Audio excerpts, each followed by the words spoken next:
Tapi kalau misalnya orang ini, ada yang ketemu kayak gini, ini orangnya gampang dididik. Bahkan di gue itu, gue sampai, contoh ya kayak salah satu tim gue lah, gue ada satu perusahaan yang gue tahu nih, ini omsetnya ini udah mentok di sini.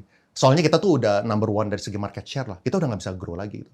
Kayak mau keluar negeri, mungkin udah totally beda, mau keluar kota, udah nggak bisa, kita udah mentok, udah ranking 1 di sini gitu.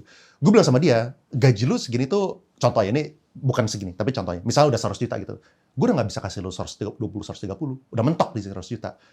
Untuk lu naik, lu harus keluar. Akhirnya gue suruh dia keluar. Gue suruh dia keluar, tapi abis itu awalnya sih nggak pernah kepikiran bahwa akhirnya jadi business partner. Cuman akhirnya jadi business partner. Akhirnya jadi keluar, ya udah pokoknya kita jadi business partner. Gue ngerti di bagian, gue kuatnya misalnya di bagian digital marketing, ya kan, di bagian operations, di bagian ini, dia kuatnya di technical sales. Ya udah dia keluar bikin baru gitu. Nah gue jadi kasih jenjang karir itu dari segi peningkatan, dari segi gaji. Tapi setelah gaji itu mentok, gue suruh dia keluar.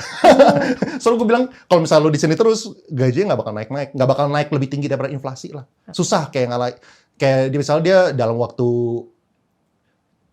8 years, itu naik misalnya dari 2 juta jadi 100 juta gitu. Gue udah nggak bisa menangin itu lagi, kayak kenaikan yang signifikan lagi gitu.